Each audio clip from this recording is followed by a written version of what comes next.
एक जोड़ा एक मूर्ति के सामने खड़ा था। वातावरण में तनाव साफ महसूस हो रहा था।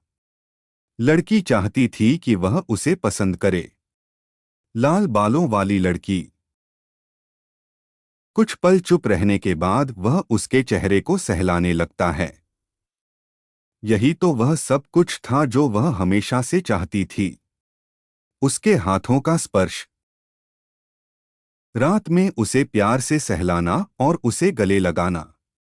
दोनों के बीच चुंबन का आदान प्रदान होता है जिससे लड़की मंत्रमुग्ध हो जाती है। उसे प्यार का एहसास हो रहा था। कोई सचमुच आखिरकार। उसी क्षण वह आदमी कबूल करता है कि वह भी उसे चाहता है। उसे पसंद करने के लिए। लेकिन बात सिर्फ इतनी ही नहीं थी। वह चाहता था कि वह उसे इतना पसंद करे कि वह अपना अस्तित्व ही खो दे। और वह सवाल उठता है कि क्या वह सचमुच वह व्यक्ति हो सकती है। 15 दिन पहले शहर के बंदरगाह पर वेरोनिका घर जाने के लिए तैयार थी जब उसकी मुलाकात दो लड़कियों से हुई जिन्होंने उससे पूछा कि क्या वह सचमुच घर जा रही है। उन दोनों ने कहा कि चूंकि आज उसका जन्मदिन है इसलिए वह उन्हें इसका आनंद लेना चाहिए। और उन्होंने उस महिला को कुछ मजा करने के लिए खींच लिया। वेरोनिका अजीब तरह से हंसते हुए बोली कि उसकी पिता पहले से ही चर्च में उसका इंतजार कर रहे थे, जो वहां एक सामान्य बात लगती थी। लेकिन वेरोनिका अलविदा कहती है और उनके साथ न जा पाने के लिए माफी मांगती है। जैसे ही वेरोनिका चली जाती है, उनमें से एक महिला टिप्पणी करती है, इसके अलावा वेरोनिका निश्चित रूप से झूठ बोल रही थी। उनमें से एक को नायक को झूठ बोलने का नाटक करते देखकर दुख हुआ। ठीक है, लेकिन दूसरे ने केवल यही देखा कि वह अपने द्वारा प्राप्त प्रेम की कमी को पूरा करने के लिए दूसरों का प्रेम पाने की कोशिश कर रही थी। परिवार। छोटे से गांव से होते हुए चर्च जाते समय नायक ने हर किसी को सुंदर मुस्कान के साथ अभिवादन किया। और जिन महिलाओं से वह बात कर रही थी उनमें से एक ने पूछा कि उसके हाथों में वे फूल क्यों हैं, जिस पर वेरोनिका ने जवाब दिया कि वह अपनी मां की पसंदीदा चीजें बनाना चाहती थी और शायद इससे उसके पिता भी खुश हो जाते। महिला को समझ नहीं आ रहा था कि लड़की ऐसा क्यों कर रही है। वह उसके साथ रहती रही और उसे शादी करके वहां से चले जाने का सुझाव देती रही। तभी उसने एक बातचीत सुनी। दो लड़कों के बीच लाल आंखों के बारे में बातचीत। उसने लड़की से पूछा कि क्या उसे पता है कि इसका क्या मतलब है। वेरोनिका थोड़ी हैरान हो जाती है। इस कहानी से वह तनावग्रस्त हो गई और पूछने लगी कि क्या वह लाल आंखों वाला राक्षस था। राक्षसों के बारे में इतनी सारी बातों ने उसे बेचैन कर दिया था। और उसे उम्मीद थी कि उस दिन कुछ भी बुरा नहीं होगा। चर्च के सामने लड़की ने अंदर जाने का साहस जुटाया। उसे वह समय याद आया जब उसने उससे विनती की थी। अपने पिता से उसे वहां साथ जाने देने का अनुरोध करने पर उसे बदले में मुंह पर दरवाजा पटकने का सामना करना पड़ा, इसलिए उसे बस मुस्कुराना पड़ा। और फिर से कोशिश करो। और इस तरह उसे यकीन था कि उसके पिता उसकी मौजूदगी को महसूस कर लेंगे। इसके अलावा आज उसका जन्मदिन भी था और उसे पूरा यकीन था कि कुछ अच्छा ही होगा। लेकिन बाहर से भी उसे समझ नहीं आ रहा था कि चर्च इतना शांत क्यों था। यह सोचते हुए कि क्या सब लोग अंदर हैं, वह मुस्कुराते हुए दरवाजा खोलती है और अपने पिता को पुकारती है। लेकिन उसका चेहरा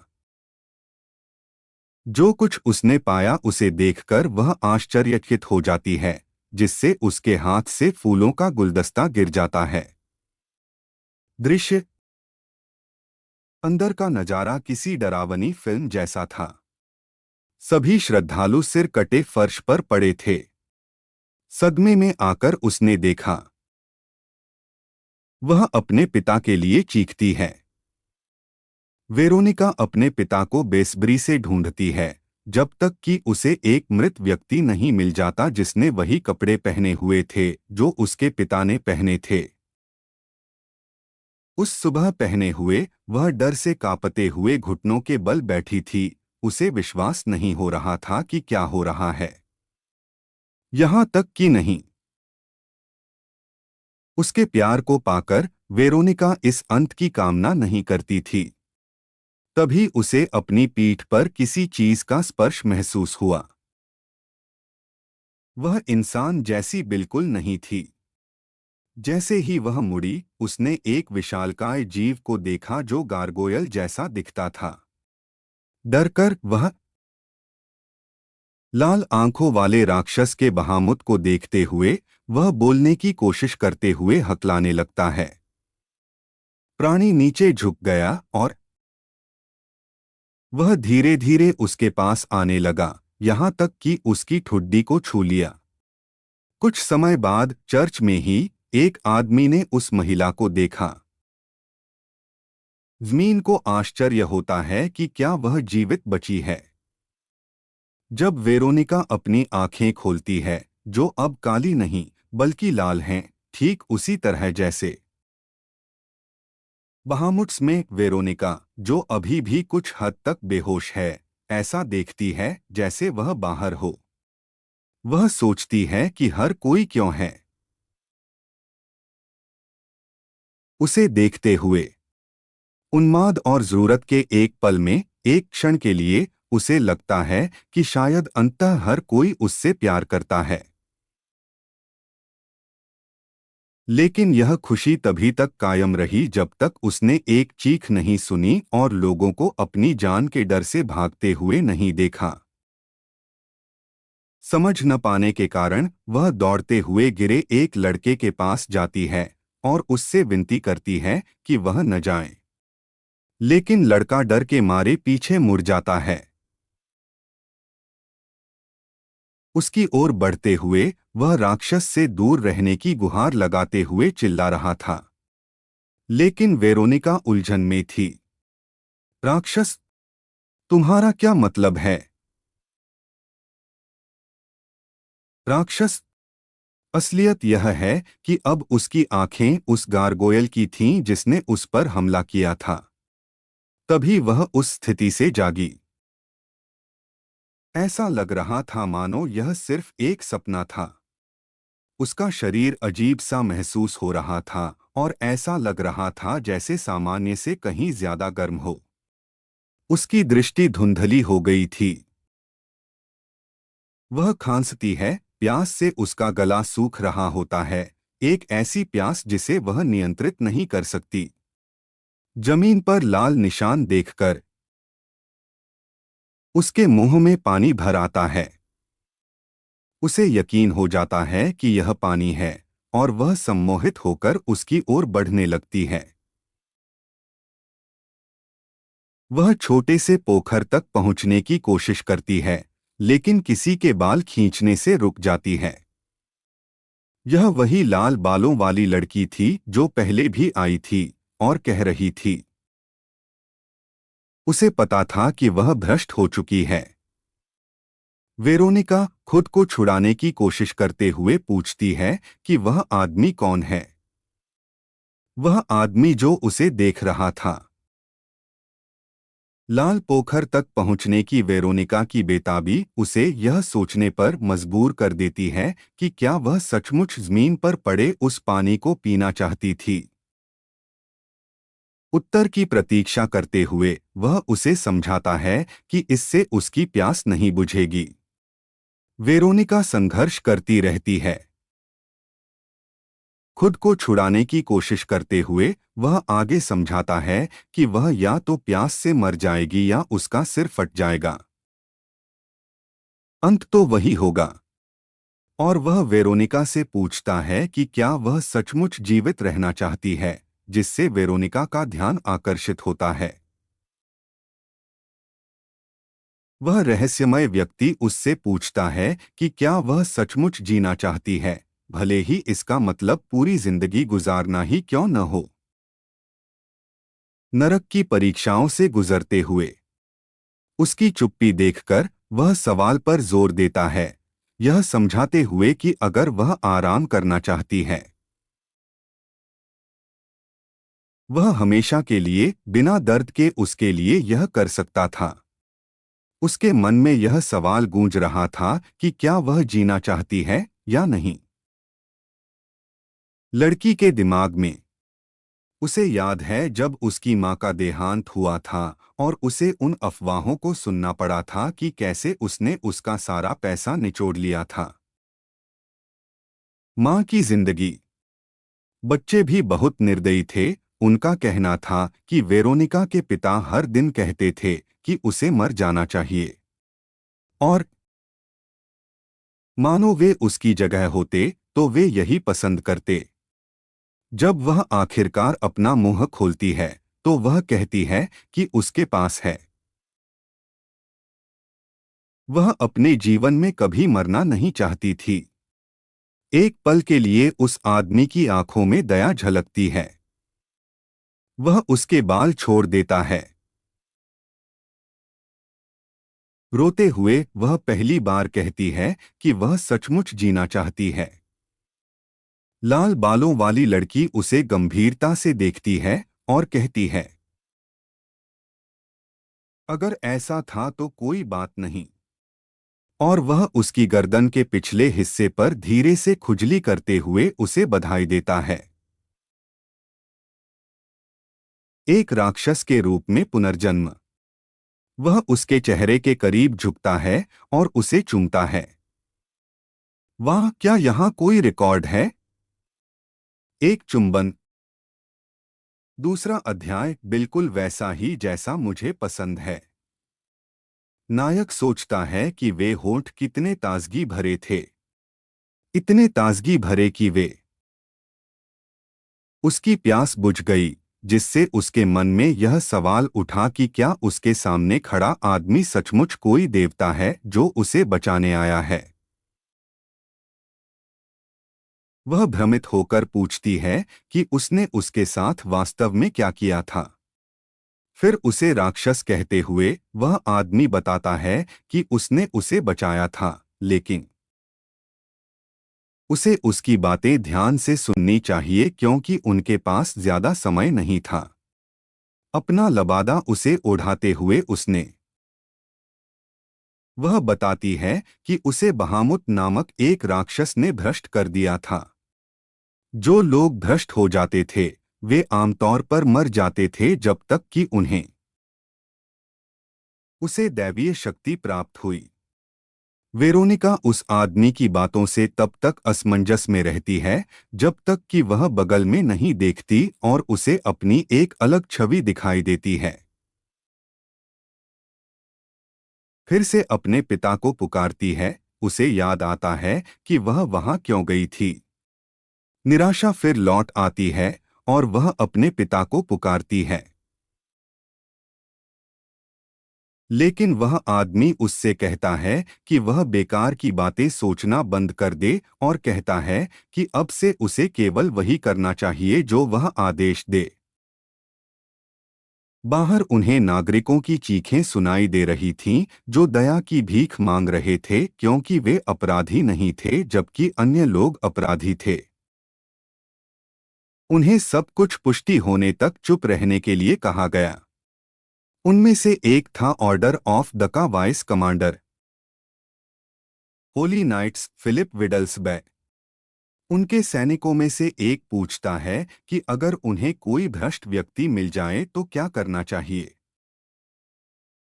फिलिप का कहना है कि ये प्राणी ईश्वर के गद्दार थे, इसलिए इन्हें देखते ही मार देना चाहिए। चर्च में लाल बालों वाली लड़की ने वेरोनिका की रक्षा की। यह सुनकर लड़की बेहद घबरा जाती है और उसका रक्षक उसे समझाता है। वे एक जटिल परिस्थिति में थे। अचानक वह उसे अपनी बाहों में उठा लेता है। वह चीखती है और पूछती है कि वह क्या कर रहा है। वह क्या कर रही थी, और लाल बालों वाली लड़की समझाती है कि फिलहाल उसे बस अपनी आंखें बंद करके चुप रहना चाहिए, जब तक कि वह कुछ करना न चाहे। उन लोगों ने पकड़ लिया। सेना के एक अधीनस्थ अधिकारी ने फिलिप को बताया कि उस इलाके में अब कोई जीवित नहीं बचा है, और पूछा अगर वह चाहता कि वह चर्च के अंदर तलाशी ले। लेकिन इससे पहले कि वह जवाब दे पाता, लाल बालों वाली लड़की चिल्लाई कि वहां कुछ भी नहीं है। वहां भी कोई जीवित व्यक्ति नहीं है। मुस्कुराते हुए वह कहता है कि फिलिप ने अपनी खोज में जल्दबाजी की। गार्ड को हटाते हुए फिलिप टिप्पणी करता है, लेओन को देखे हुए काफी समय हो गया था। लाल बालों वाली लड़की पूछती है कि बंधे हुए लोग कौन थे, और कमांडर। उनका कहना है कि वे शहर से बचे हुए लोग थे। वे यह पता लगाने के लिए निरीक्षण की पुष्टि की ओर जा रहे थे कि वे भ्रष्ट हुए थे या नहीं, और लाल बालों वाली महिला, वह इस बात को गंभीरता से देखता है। लियोन टिप्पणी करता है कि जो लोग भ्रष्ट हो गए थे उनकी आंखें बहामुत की तरह लाल थीं। यह सुनकर वेरोनिका घबरा जाती है, लेकिन कुछ न कहने की कोशिश करती है। लियोन आह भरता है और सोचता है कि उसने उपकमांडर का पद किसे सौंप दिया। फिलिप, उकसावे से चिढ़कर फिलिप जवाब देता है कि यह पद उसे कभी सौंपा ही नहीं गया था, बल्कि उसे मिला था। लियोन को कमांडर बनने का कोई अधिकार नहीं था। आखिरकार वह अपने कर्तव्यों से भाग गया था और उन शूरवीरों को त्याग दिया था जो वे उसकी देखरेख में थे। ईश्वर के साथ विश्वासघात करने के अलावा चिढ़कर लियोन चुपचाप उसे देखता रहता है, जबकि वेरोनिका सवाल करती है, चाहे उसे पकड़े हुए आदमी सचमुच लियोन था या बर्क। फिलिप आखिरकार अपनी पूर्व प्रेमिका की बाहों में उस लड़की को देखता है। अपने सहकर्मी से पूछता है कि वह कौन थी। लियोन अपनी बाहों में वेरोनिका को देखता है, जिसकी आंखें बंद हैं, और वह फिलिप को चिढ़ाती है। क्या उसे वाकई यह पूछने की जरूरत है? आखिरकार उसे इस बात से कोई फर्क नहीं पड़ता था कि ईश्वर का भ्रष्ट पुत्र अंदर आएगा या नहीं। एक महिला के साथ घास और शरारती हंसी के साथ वह कहता है कि इस बिंदु पर तो भगवान ने भी उससे उम्मीद छोड़ दी थी। जिस पर फिलिप ने आक्रोशपूर्वक जवाब दिया कि जो व्यक्ति इतना धर्मनिष्ठ होने का दावा करता है, उसमें इतनी वासना नहीं होनी चाहिए। वह था। लियोन उस चिड़चिड़ी गोरी लड़की से मुंह मोड़कर बेहद गुस्से में आ गया, जो अभी भी चिल्ला रही थी कि भगवान उसे कभी माफ नहीं करेंगे। बाद में दोनों एक खलिहान में छिपे हुए थे। तभी लड़की ने उससे उसे जाने देने की गुहार लगाई, जिस पर लियोन ने जवाब दिया कि उसे उसके साथ रहना अच्छा लगा। उसके साथ अपराधी जैसा व्यवहार किया गया क्योंकि उसने न तो उसकी जान बचाई थी और न ही ऐसा कुछ। लेकिन वह इसे नजरअंदाज करती है और पूछती है, अगर वह सचमुच लियोन बर्क था, बहामुत का शिकारी। उसने उसके बारे में सुना था, उसके लाल बालों और उसके शरीर पर एक निशान के बारे में, उसका चेहरा और उसका काला लबादा।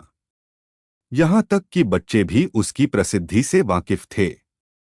लियोन पूछता है कि क्या वेरोनिका जानती थी कि वह किस तरह का राक्षस था।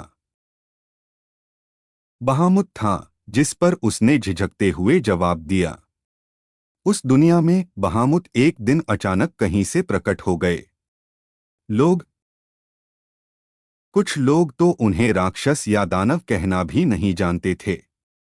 वहीं कुछ अन्य लोगों का मानना था कि वे दिव्य शक्तियों के साक्षात रूप थे। सजा के बारे में वेरोनिका के दोस्त लगातार कहते रहे कि बहामुत केवल उन्हीं लोगों को नुकसान पहुंचाता है जो ईश्वर के मार्ग का अनुसरण करने से इनकार करते हैं। शूरवीर इस बात का ध्यान रख रहे थे, खासकर इसलिए क्योंकि जिस शहर में वे रहते थे वह ईश्वर का प्रिय था और वहां के लोग भी बहुत ही धर्मनिष्ठ। कम से कम शहर पर हमले से पहले तक तो यही माहौल था। यह सोचकर वेरोनिका निराश हो जाती है। यह विचार कि ईश्वर ने उन्हें त्याग दिया है। इस बीच लियोन चूल्हा तैयार करता है, यह समझाते हुए कि एक इंसान के जीवित रहने की संभावना बहुत कम है।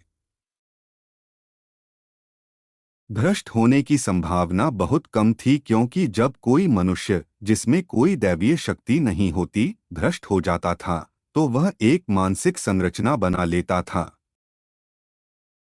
राक्षस से संबंध। लेकिन आमतौर पर वे पागल हो जाते थे और उससे पहले ही मर जाते थे। इसलिए उस इंसान से बचने के लिए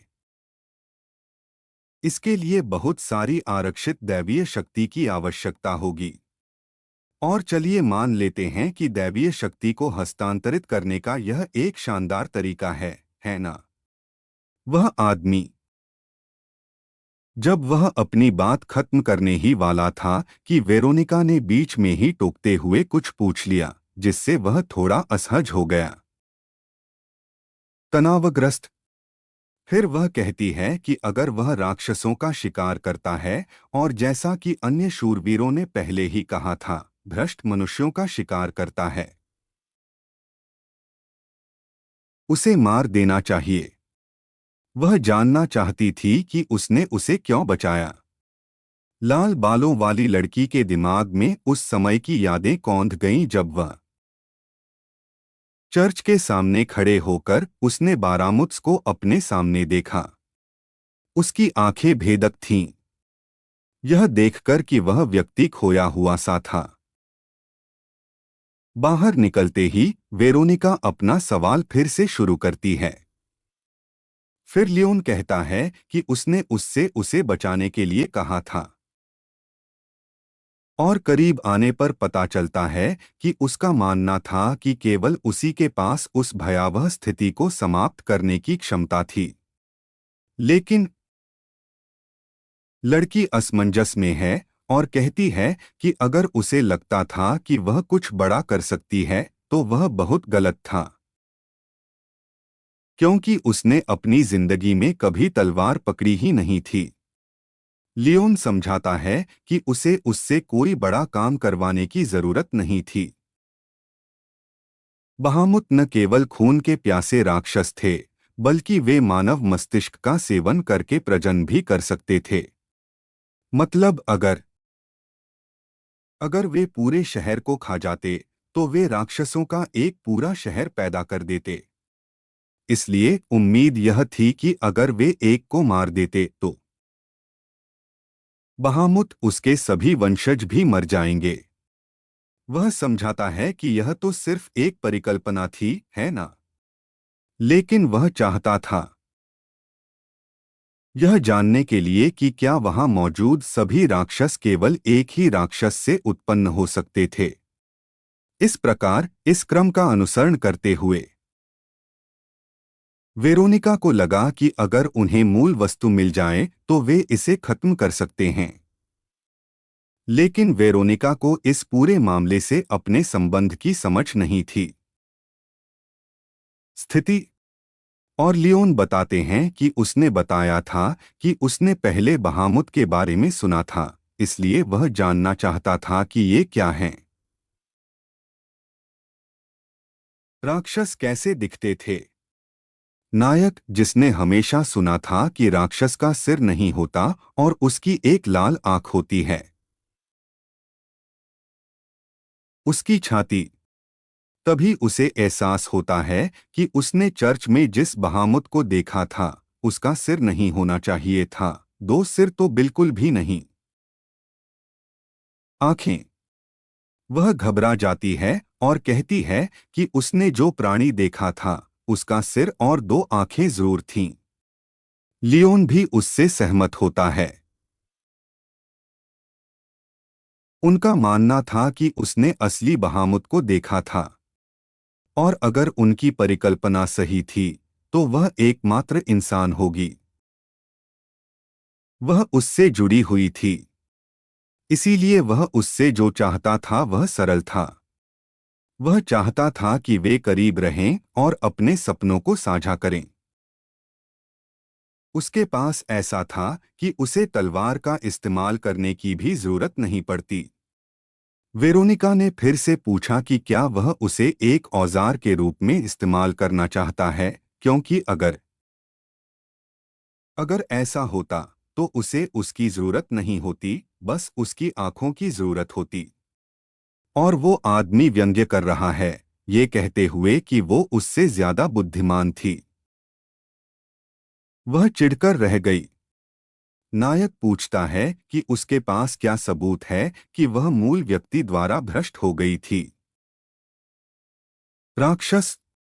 और उसे कैसे पता चलेगा कि वह सच बोल रहा है? आखिरकार उसकी छवि कोई खास अच्छी नहीं थी। राज्य में लियोन बर्क एक प्रतिष्ठित शूरवीर के रूप में जाने जाते थे। एक विलक्षण प्रतिभा के धनी, जिन्होंने पवित्र तलवार प्राप्त की थी। अभी भी युवा था। हालांकि एक दिन उसने सबसे भीषण लड़ाइयों में से एक में अपने सभी साथियों को धोखा देकर सबका विश्वास तोड़ दिया। शूरवीरों ने अब तक जितने भी शूरवीर देखे थे, उनमें से ये सभी ऐसे थे। वे उसे तरह तरह के नामों से पुकारते थे। वह जानती थी कि उसके साथ जुड़ने से उसे कोई लाभ नहीं होगा। उस आदमी के साथ। इसलिए उसने उसके साथ जाने से इनकार कर दिया, यह कहते हुए कि वह अपनी जान बचाने के लिए आभारी है। लेकिन वह किसी अजनबी का पीछा नहीं करेगी। तभी उसे लगा कि उसका दिल जोर से धड़कने लगा है और उसके सामने जमीन पर गिर पड़ा है। लियोन चुपचाप उसे देखता रहा और उसने पहले यह न बताने के लिए माफी मांगी कि उसके पास कोई विकल्प नहीं था। या तो लड़की उसके पीछे जाती या फिर उस भ्रष्टाचार से उसका सिर फट जाता, इसलिए उसके पास केवल वही दो विकल्प थे।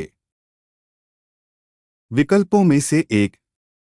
वह मुस्कुराते हुए कहता है कि अगर वह चाहे तो वह उसे सबूत दे सकता है, स्पष्ट रूप से यह जताते हुए कि वह तनाव में है। तभी वह अपनी तलवार निकालता है और लड़की लगातार उससे रुकने और दया दिखाने की विनती करती है। लेकिन यह बहुत देर हो चुकी थी जब उसने उसकी गर्दन पर घाव कर दिया। लियोन पूछता है कि क्या उसे और सबूत चाहिए कि उसके बिना उसका भाग्य पहले से ही तय था। सीलबंद। हताश होकर लड़की चीखती है कि लड़के को कमजोरों की रक्षा करनी चाहिए, न कि लोगों का अपहरण और उन्हें धमकाना चाहिए। वह उसे खींच लेता है। ठुड्डी पास लाकर वह पूछने लगी कि एक बहुत ही सरल बात को समझने के लिए उसे और क्या चाहिए। वह अब एक साधारण महिला नहीं थी, एक कमजोर और असहाय लड़की। अब वह खून और मांस की प्यासी एक प्राणी बन चुकी थी। नायक लियोन की ओर बढ़ते हुए उसे याद आता है कि उसने कहा था कि वह जीना चाहती है, जबकि लड़की रो रही थी और सोच रही थी कि वह उसका रक्षक है। वह उसे जाने के लिए कहती है। नरक में, जिस पर वह जवाब देता है कि वह उसे जोर से चूमने से पहले खुशी खुशी नरक में चला जाएगा। अगले दिन वह लड़का था। अपने घोड़े को तैयार करते हुए उसने वेरोनिका को याद दिलाया कि उस क्षण से, जैसा कि उसने पहले ही उल्लेख किया था,